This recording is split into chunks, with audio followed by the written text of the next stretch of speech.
Hi, good day. Please introduce yourself. Good morning, ma'am and sir. I am Jovelyn Pitugo Pindo. I am 35 years old. I am married. I have three kids, two boys and one girl. My eldest is 13 years old, and my second child is 12 years old, and my youngest is 9 years old. My educational is college level and one semester in an HRM course. How many brothers and sisters do you have? I have four brothers and two sisters, and I am the youngest. Okay, please tell me about your working experience as a housemaid. My working experience in the Philippines is from June 2019 to March 2025. My job duties is taking care the children ages 3 months old girl, 2 years old, and 5 years old boy. And I teach them English language, and I help to do their homework, and I do cleaning, ironing, and cooking, and any household chores. You're the only helper in the house? I'm the only one. Okay, so if ever the children is very naughty, what will you do? I will encourage them to playing, singing, and I need to. Do you have a long patience for them? And I have a great patience for them and to catch their attention to. Okay, if ever your employer have a newborn baby, are you willing to take care? Yes, sir. So what will you do if the baby is crying? If the baby is crying, I will check first the baby if it's okay or not. Then I will check the diaper. If it's wet, I will change it. And if the babies never stop crying, I will feed them and I will check the temperature.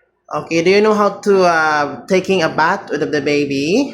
Yes, sir. I will prepare lukewarm water and baby towel and baby bath soap, and I will prepare the nose, eyes, ears, and mouth to smell the water. Okay, if the baby or children is sick, what will you do? I will check the temperature, and I will put a cold fever in the forehead, and I will tell the parents to go to the hospital for check up the baby.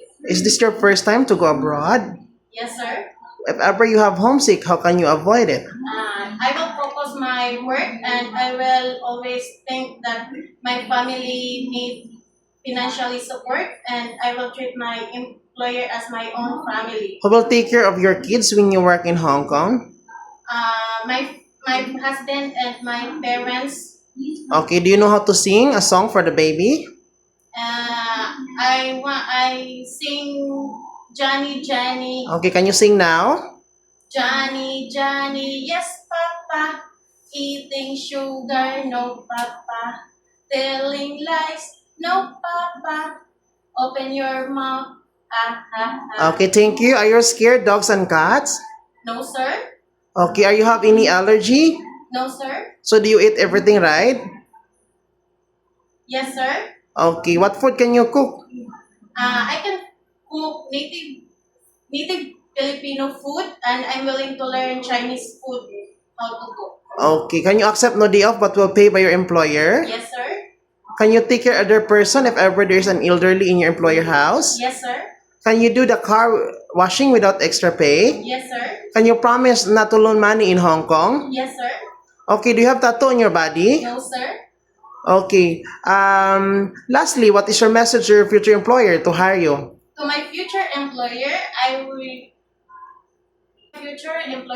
am honest, cheerful, helpful, and willing to undergo any pressure. And Can you promise to finish your 2 years contract and more?